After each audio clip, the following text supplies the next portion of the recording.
I was 19 years old and had just had a season-ending injury. That injury caused my athletic dreams to restructure. I was recovering at home in early January when my dad told me that he wanted me to go to college, and he reassured me that we'll figure out my athletics once I'm fully recovered. It was at that time I realized that even though I'd been living on my own for 2 years, living like a professional athlete, that I had no idea how I would make the transition from full-time athlete to a college student. When I ended up getting to college shortly after, I realized that I was actually a lot further behind the curve than I had previously expected. Everyone already had their college lives figured out. At least that's what it seemed to me when I was just trying to find my way to class.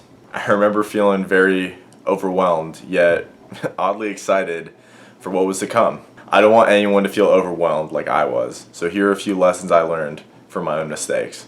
Before we get started, don't forget to like the video if you enjoy and subscribe for future content. Don't be afraid to make mistakes. Even though I made a lot of mistakes my first semester at college, I learned a lot from those mistakes. For that reason, I wouldn't go back and redo them in a different way. If I hadn't done some of the things that I did, I wouldn't have many of the friends I have today. Don't be afraid to make mistakes. Make sure you're smart and don't act too reckless. You can still get arrested. Congratulations, you're an adult now, but that does mean that your actions have lasting consequences, so use your best judgment. Getting regular exercise is going to help keep your hormones balanced and in the right amounts. With your hormones in check, you'll notice yourself having a better mood. Exercise also helps keep you from becoming depressed, which is one of the biggest issues for college freshmen. With a regular workout schedule, especially if you work out in the morning, you'll have a lot more energy throughout the day. More energy to go to class, to study, to spend time with friends, to discover new places, and to make some new memories.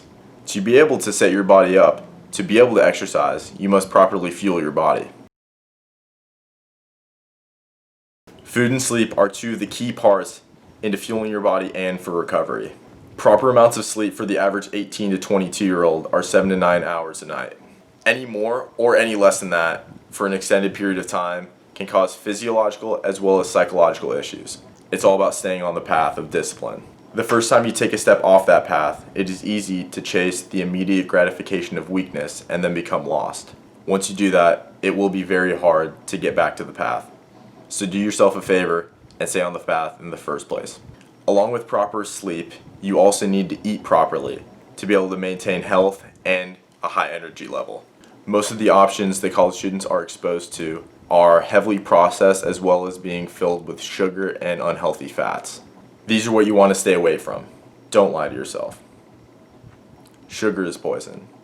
Donuts are poison. And fried chicken is poison, as good as they all may taste. None of those have very much nutritional value at all. They also become addictions by lighting up the brain in similar ways to cocaine and amphetamines.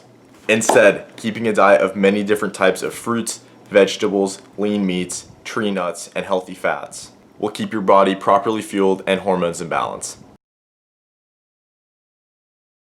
Find yourself some nice places to study. If you find a place that you truly enjoy going to, you'll find yourself enjoying, or at least disliking a little bit less, the act of studying for that exam you have coming up. If it's outdoors, that's even better. Being outdoors has been shown to improve your mood and your creativity. The increase in vitamin D will also increase your ability to fight off illnesses and diseases that can be very common on campus. Finding a balance between some nice places outdoors to do certain tasks, and then finding a nice place indoors like a library or another building on campus will help keep balance and keep you from getting burnt out on studying. I know you see that cute boy or girl that you have class with, or that person that you're always sitting next to in lecture. Take the initiative and start talking to them, even if it's just to ask about class. In many cases, as you become more comfortable with them, you may develop a friendship. Everyone that you are now friends with, at one point, was a stranger to you. So take the initiative. Get out there and talk to some people, and don't forget to be genuine. Hopefully this isn't a surprise to you, but going to class is important for many reasons. Going to class will allow you to see firsthand the content that your instructor is presenting. It'll also allow you to practice if you're in a more hands-on class like math or chemistry. If you are there, you'll get a chance to ask a question directly to the instructor instead of having to send an email after class. One thing that I suggest if you're in a large lecture or if you don't want to be that guy and break the flow of class to ask a question, if you come up with a question, write that question down and then save it, go up after class and ask the teacher then. This brings me to my next point. If you come up and introduce yourself to the instructor when you have a question to ask, this will give the instructor a face to the name instead of just having a number on their class roster. This will likely give you a slight edge if you have a question or a time-constrained ask of the professor. If you're going to be taking more classes of the same subject, it's a good idea to not burn the bridges of your professors, as they can be very helpful to have on your side. You'll get a chance to meet people in your classes as well. Go back to number 5 and watch that one again. I'll link that one here in the description. Imagine staying up all night cramming for an exam that you couldn't care less for. Then getting 3 hours of sleep and taking the exam exhausted. That next day, you'll probably be skipping a lot of classes to go back to your dorm to nap. You probably won't have performed very well on that exam either. Instead, by spending 30 minutes the same day of your lecture going over your class notes will help you retain the information. If you're looking to step up your study game, rewrite your notes for added memory retention while it's still fresh in your head. Once a week, going back over all your week's notes will basically ensure that you only have to spend maybe a few hours the night before an exam to prepare instead of spending multiple days pulling all-nighters, which is all pain and no gain. Remember, you're in college to learn as well as to have a social life. Don't forget to balance those two. Balancing college is how you'll end up having a great time. Don't be afraid to go on adventures or to join a club. Keep your mind open as well. This is something that my dad always told me, and he actually couldn't have been more right. I have made some great memories because of keeping my mind open and finding that balance while I do learn at the same time. Ask for help if you have a question or if you need something.